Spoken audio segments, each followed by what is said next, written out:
everyone, how's it going? It's That Nerd Ryan here, and today we are doing the January 2024 comic review for Star Wars. So we have all the comics right here, kind of light this month with 7, and we actually have, I believe, 2 comics that finished their run. That being Bounty Hunters and Dr. Aphra. We also had the start of the High Republic, or actually, not the start. One's in issue 3, one's in issue 2, and one's in issue 4. But yeah, High Republic Phase 3 is kicking off. So let's get right into it. So Darth Vader number 42, which is this one right here. Mas Amedda reports to Palpatine, and Moore says that she can do better than him on taking on Vader. We also get to see Admiral Pride from Rise of Skywalker. He's being attacked by rebels. The team that attacked him are the rebels that Vader is hunting down, the enhanced ones. He arrives and rescues Pride, then hunts them down. He was able to hack the rebels and turn them against their own. They begin to resist, but it ends up being futile as Vader overrides it. He begins to experiment on them when Moore shows up to assist. She's actually trying to overthrow Palpatine and needs Vader's help. So I gave this an 8 out of 10. Next is Shadows of Starlight, which is right here, number 4. So this one follows Marchion Ro. The Nihil is celebrating for weeks on ends that turns into months. Gira Staros asks what Marchion wants, but he doesn't react for months on end. Gira says she'll govern while Marchion rules. Months later, Saramono is trying to resist the Nihil, a planet named Sarumo.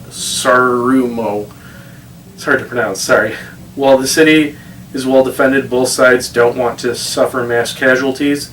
Unfortunately, the Nihil had a member on the inside of the city that betrayed them. The betrayal was an addition, and the general wants to help the Nihil and is also a Jedi hunter. He is recruited.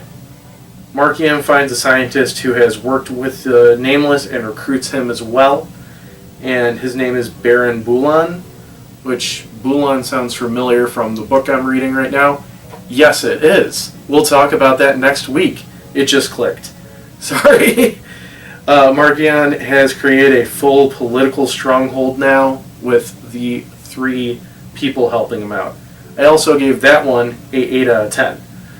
Star Wars number 42, which is right here. So that one, Luke does a meetup with Greeda to help him build a new lightsaber.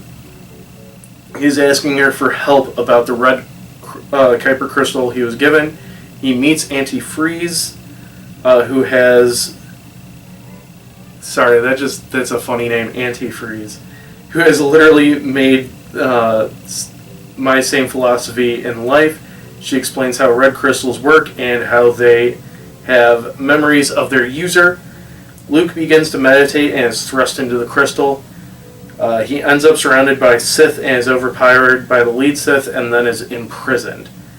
He is put into a time where Sith ruled over Jedi. Kind of like almost pre-Old Republic, which is, I gave that one a 7 out of 10. And now we reach the final issue of Bounty Hunters, Bounty Hunters number 42. It starts as Jabba's palace, where Valance comes in, killing Gamorreans, and fights Dengar. He's laid out in one punch as Valance uses an axe to easily takes everyone out. Valance didn't come for Han, he came for the droid, but is attacked by Boba Fett. He is defeated and brought to Mos Espa's Grand Arena from Phantom Menace. Jabba ends up streaming Valance's fight with a Mega Droid to all the other syndicates. As he begins to lose the fight, the team comes in to back him up. Only person rooting for them off-planet is Tasu Leech. After losing an arm, Valance defeats the droid. Boba Fett was actually an inside man for this. At this point, the crew actually helped set up the team plan to free Han. The team's plan to free Han. We also get a little epilogue where Tonga and Lasu plan to build a bounty hunter haven on Logo Ri. Every other bounty hunter seems to be improving on their life They partner with Caladia to make this haven, and Valets and Hayden reunite together. I gave this one a 7 out of 10. Next is High Republic, number 3, which is right here, sorry. We start in the past with Skier and Keeve saving a forest from a fire. Current day, the Hutts are helping the Jedi take back the Atraxia. It was revealed that Skier is possibly still alive.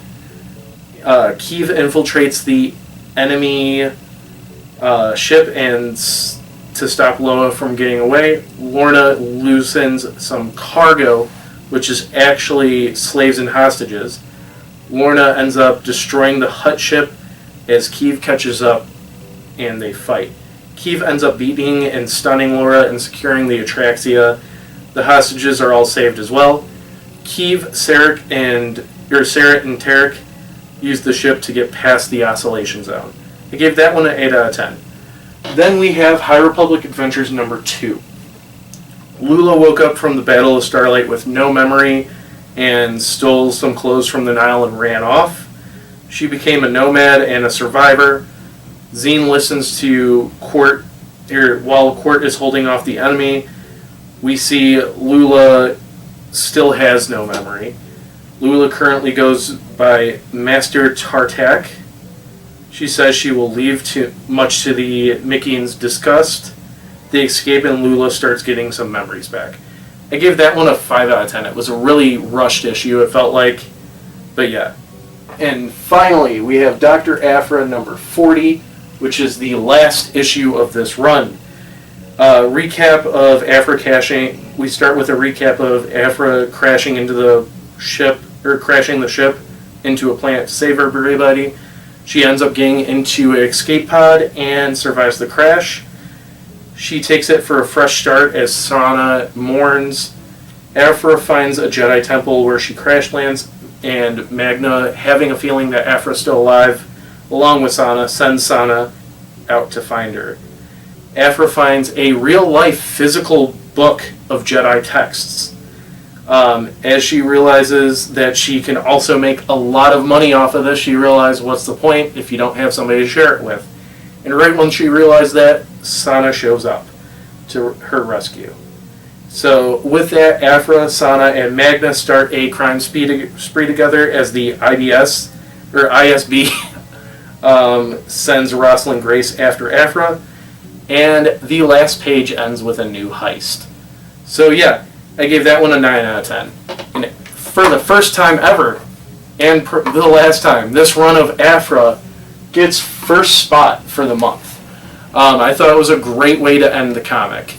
And yeah, so that is my comic review of 2024, January. I also picked up the Ultimate Spider-Man #1 for a non-Star Wars recommendation. Definitely pick it up, it's pretty interesting. But yeah, so I hope you guys enjoyed the video. Be sure to leave a like, comment, subscribe, ring that bell, and follow me on all my social media down below. It's that Nerd Ryan, signing